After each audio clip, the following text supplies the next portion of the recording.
here. The captivating lane penetrator with a complete game. Chris Paul and the New Orleans Hornets go up against the San Antonio Spurs and their 6'2" blazing fast point guard, Tony Parker. New Orleans, San Antonio. Up next.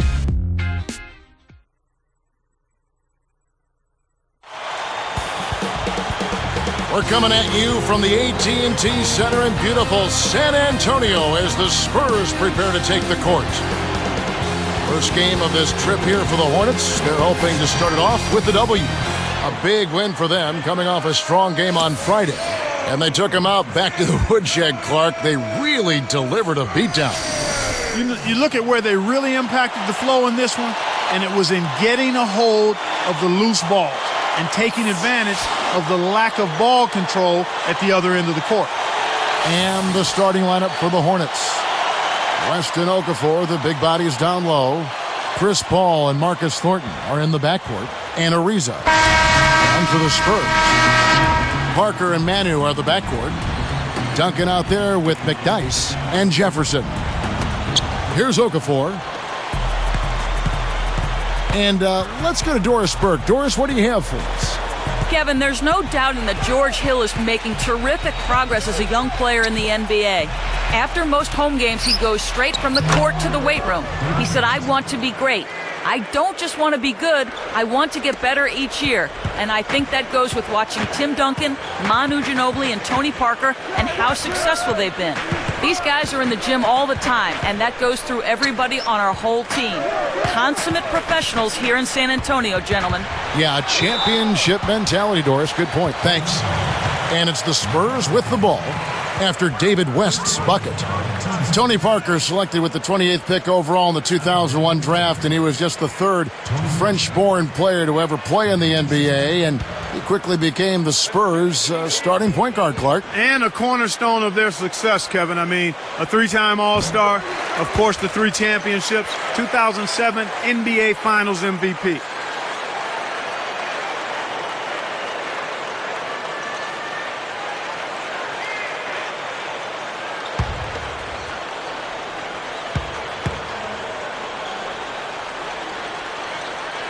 He hits one, then misses the second attempt from the free throw line. 7 wins in the Southwest for the Hornets last season. Not too bad. Not too bad at all when you look at who was in that division. I mean, given their overall record last year, that's a high mark for them.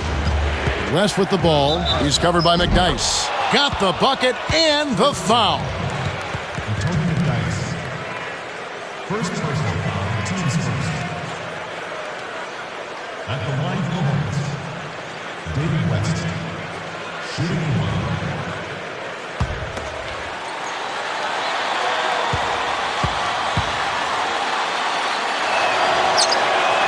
Nice job at the line, and that one falls to pick up the and one.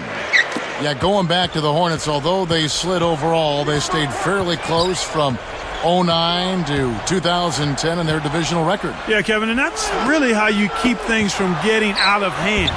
If you can stay competitive in the division, that's really a good starting point towards being successful and keeping the fans happy. It had to feel good for the Spurs to take out the Mavs in the first round last year in the playoffs, considering how much they don't really care for one another. Earlier, Doris Burke spoke with head coach Monty Williams. Kevin, he said they'll need to keep fresh legs on the court at all times in order to deal with an offense like this, which can explode at any time. So we need to see a little bit deeper rotation than we're accustomed to seeing from them. We'll see how the guys off the bench respond to this challenge, guys. All right, Doris, trying to find the right matchups with that offense. Well, that's why you try to build a versatile and deep roster so you can be ready for everything. With that Mavs series in mind, Clark, there really is tension when these two teams get together. Yeah, and especially, Kevin, with the clash in styles. It just made for terrific TV and theater in my mind. And here are the Hornets now, after the miss from Tim Duncan. Shots good from West. So far, I don't think you can ask for a better start to the game for them. 4 for 4 thus far. Parker kicks to Ginobili. McDyess with the ball. It's blocked. 2:40 left in the first. And here is Paul. Turned in an outstanding game against Denver. And West backs in. Shoots. Another one falls for New Orleans. Good positioning that time, and it paid off for him. Here's Parker. It's an 8-point differential. And San Antonio calls the first timeout of the game. They defeated Indiana in their last game. You know, Kevin, I think it sort of came down to the fact they did not have to deal with a lot of pressure from the defense they were facing. Had they been up against a good defense, it could have easily been a different story.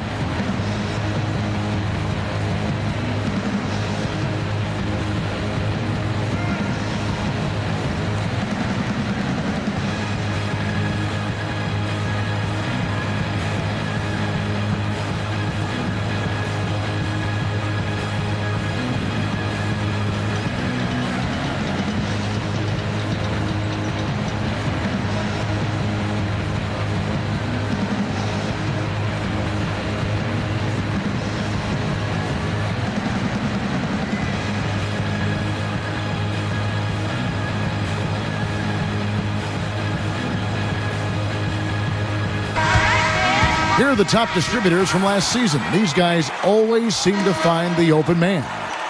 Second, Chris Paul. He was one of the best distributors of the basketball all season long and was really one of his team's bright spots a year ago. The Spurs making a switch here. Honors checked in. Parker against Paul. And that one's good. Parker. Here's Paul. 2:10 left in the first quarter. Tony Parker Clark, 6'2", 180, and among the quickest players in the NBA. Yeah, he very well could be the best penetrator at the point guard position today. And not just penetrator, but the unique way he's able to finish from all angles. And he slams it home. Here's the replay on the Sprite Slam Cam. They're on an absolute tear here. You can't get hotter than this. Here's Parker.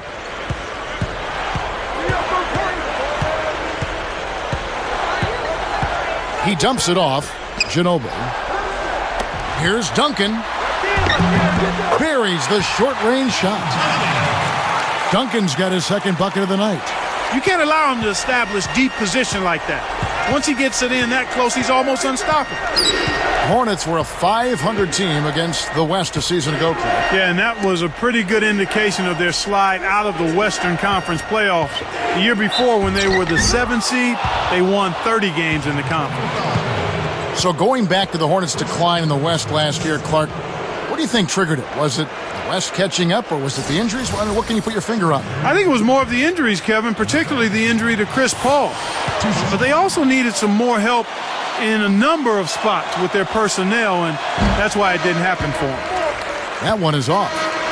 Clark, they say Emeka Okafor is a fanatical guy about his stretching. Does it morning, before games, all the time. He always wants to be loose. Boy, the more time you spend in the NBA, Kevin, the more emphasis you put on taking care of your body, and stretching is a big part of that. Both teams deciding to change it up. Good on the second free throw. Here is Parker. 1:15 left in the first. McDyess with the ball. He's against Okafor. And when you have spent time on the injured reserve list like Okafor has, you want to take care of your body with the stretching you mentioned. What's nice for him is that it's been 3 straight years for him where he's played a full season, and maybe his stretching has gotten him past those early career injuries. And now our sideline reporter, Doris Burke, has some info for us. Doris, take it away. Well, Kevin, as you know, the Spurs got off to a slow start last season, and that's something we had seen from them before. But according to Coach Greg Popovich, this time it was a little bit different. He pointed to the adjustment of teaching new players a system, saying, "We lost a bit more corporate knowledge than I had thought. It's taken more time than I expected to get everybody back on the same page." And guys, as the Spurs continue to refresh the deck, that's going to continue to be a challenge for them. Doris, thank you for that. You know, it's never easy when you have a bunch of older vets mixed in with a bunch of first and second year guys. That dynamic is a real challenge for a team. And the Spurs making a change here. The Hornets leading by 7. Al Thornton. He's another guy now had a stellar performance in that win against Denver. Pass to Okafor. Hill's there. Okafor kicks it to West. It's rebounded by Richard Jefferson. That's not something you'll see very often. Got the mid-range jumper he wanted, but off target. And closing the shot, even with the foul. Now the 2 free throws. And while we can, here's a look at the teams that had the fastest hands in the league last season. You look at the Spurs. This is a team that likes to cause some havoc. The best in the league at it. Yeah, and because of that, Kevin, they were one of the best defenses last year as a team. I mean, they led the league in steals, and that's not an easy thing to do. I mean, that's hard work and concentration. And the Hornets making a change here.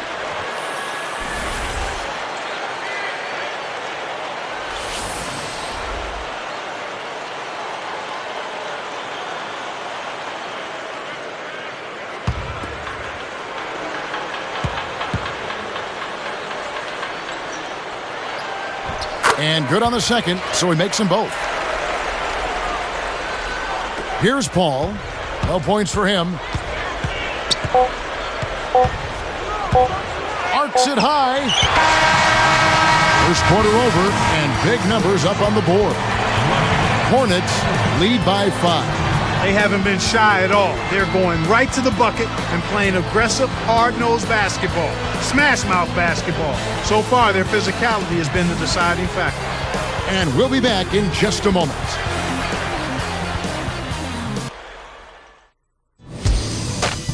October 31st, this Halloween. Tune in or be scared. Darren Williams and the Utah Jazz go up against Kevin Durant and the Oklahoma City Thunder. It's the NBA next Sunday.